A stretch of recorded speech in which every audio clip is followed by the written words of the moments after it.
Salam Bapak Ibu sekalian, selamat pagi, Horas.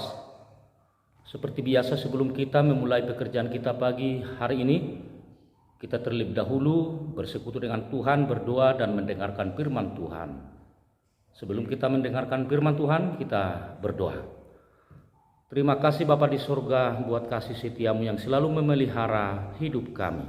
Hingga pada pagi hari ini kami beroleh kesehatan dan penuh dengan sukacita menyambut hari yang baru yang Kau berikan kepada kami.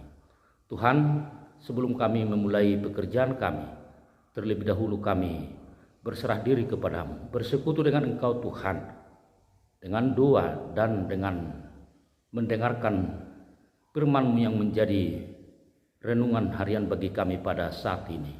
Oleh karena itu, kiranya Engkau menyatukan hati kami dan memberikan kami sukacita untuk menyambut kebenaran daripada firman-Mu. Dalam Kristus Yesus kami berdoa dan mengucap syukur. Amin. Bapak Ibu yang dikasihi oleh Tuhan, sejenak marilah kita mendengarkan firman Tuhan yang menjadi renungan pagi. Hari ini hari Sabtu tanggal 24 Juni 2023. Firman Tuhan yang diperuntukkan untuk kita yaitu yang tertulis dalam kitab Galatia pasal 5 ayat 13. Beginilah firman Tuhan. Saudara-saudara, memang kamu telah dipanggil untuk merdeka. Tetapi janganlah kamu mempergunakan kemerdekaan itu sebagai kesempatan untuk kehidupan dalam dosa, melainkan layanilah seorang akan yang lain oleh kasih.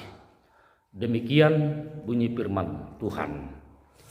Jemaat yang dikasihi oleh Tuhan, merdeka, bebas, lepas dan selamat dari penjajahan, dari ancaman maupun dari tekanan, sesungguhnya itulah yang sangat diharapkan dan yang sangat diinginkan oleh semua orang atau semua bangsa. Tak seorang pun manusia, tak satu pun bangsa menginginkan dirinya, menginginkan bangsanya terjajah, tertindas, dan tertekan. Semua ingin merdeka dan bebas, semua ingin selamat. Dalam Undang-Undang Dasar 45 negara kita dinyatakan bahwa kemerdekaan itu adalah hak segala bangsa, dan oleh karena itu penjajahan di atas dunia harus dihapuskan karena tidak sesuai dengan peri kemanusiaan dan peri keadilan. Demikianlah sebenarnya dengan kita umat yang dikasihi dan yang mengasihi Tuhan. Tuhan tidak pernah menginginkan penjajahan, penindasan terjadi dalam hidup umatnya. Dan Tuhan tidak pernah menginginkan satupun dari umatnya menjadi penjajah atau menjadi penindas ataupun menjadi penekan hidup sesamanya. Sebaliknya, Tuhan hanya menginginkan agar umatnya saling berdamai dan hidup rukun, hidup saling tolong menolong, saling menguatkan demi mewujudkan kasih setia Tuhan. Kemudian harus kita akui bahwa Tuhan sendirilah yang lebih dahulu berinisiatif untuk memerdekakan, melepaskan kita umatnya. Dan Tuhan sendirilah pelaku pertama yang mengerjakan kemerdekaan dan keselamatan itu bagi kita dan bagi dunia ini. Dahulu manusia telah jatuh ke dalam dosa dan dijajah serta diperbudak oleh dosa itu. Dijajah dan diperbudak oleh hawa nafsu, yang oleh karenanya manusia harus menanggung banyak penderitaan, menanggung kesengsaraan yang berat. Namun kemudian Tuhan melalui kasih-Nya yang besar datang bertindak, memerdekakan dan menyelamatkan manusia itu melalui kematian anaknya Yesus Kristus di Bukit Golgota. Yesus Kristus dihina, dihujat, kemudian dibunuh dan darahnya ditumpahkan sampai Dia mati di kayu salib. Dalam 1 Korintus 6 ayat 20 dikatakan bahwa kita ditebusnya dengan harga mahal, dengan darahnya, dengan sengsaranya, agar kita menjadi bebas, agar kita menjadi selamat, merdeka dari kuasa dosa dan kuasa kematian itu. Namun saudara-saudara, lewat firman Tuhan Galatia 5 ayat 13 ini, kita diberi warning atau peringatan, yaitu jikapun kemerdekaan dan keselamatan telah dianugerahkan Tuhan kepada kita, hendaklah jangan kemerdekaan itu kita salahgunakan hanya karena menuruti keinginan-keinginan kita sendiri. Hendaklah kemerdekaan itu jangan disalahgunakan hanya untuk kepentingan diri sendiri.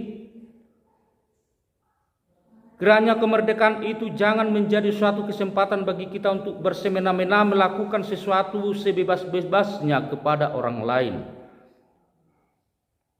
Namun justru kemerdekaan dan keselamatan itu harus menjadi perintah dan amanat agung bagi kita, supaya kiranya kita menjadi pelaku-pelaku yang memerdekakan dan menyelamatkan hidup sesama kita. Kita harus menjadi garam dan terang bagi dunia ini, dan kita harus menjadi kesejukan dan kesenangan bagi sesama kita, bukan sebaliknya menjadi penambah beban, menjadi penambah sengsara, dan menjadi batu sandungan bagi orang lain. Marilah kita lewat firman Tuhan renungan pagi ini hidup dalam damai satu dengan yang lain, saling menolong, saling menguatkan satu dengan yang lain, hidup saling mengasihi sebagai wujud dari kasih Tuhan yang memerdekakan dan menyelamatkan kita. Dan yang terakhir, saudara-saudara, saya ingin mengulangi kembali membaca firman ayat renungan ini yang berbunyi tadi, saudara-saudara, memang kamu telah dipanggil untuk merdeka, tetapi janganlah kamu mempergunakan kemerdekaan itu sebagai kesempatan untuk kehidupan dalam dosa, melainkan layanilah seorang akan yang lain oleh kasih. Kiranya firman Tuhan ini menjadi kekuatan bagi kita dan menjadi penyejuk bagi hati dan jiwa kita. Mulialah Tuhan selamanya oleh karena kebenaran firman-Nya. Amin. Kita berdoa. Terima kasih Bapa di sorga atas sapaan firman yang begitu indah, yang mengingatkan kami, yang membimbing kami, agar kami mau hidup saling mengasihi sebagai orang yang Engkau merdekakan, sebagai umat yang telah Kau selamatkan. Hendaklah kami mau menyelamatkan hidup orang lain, hidup dalam saling mengasihi satu dengan yang lain. Kiranya Tuhan Engkau mengajari kami untuk melakukan firman-Mu dalam kehidupan kami. Kami serahkan kehidupan kami pada satu hari ini hanya ke dalam tangan pengasihan-Mu. Kuatkan, mampukan kami untuk melakukan segala pekerjaan kami. Ampuni kami dari segala dosa kami. Dalam Yesus Kristus kami berdoa dan mengucap syukur. Amin.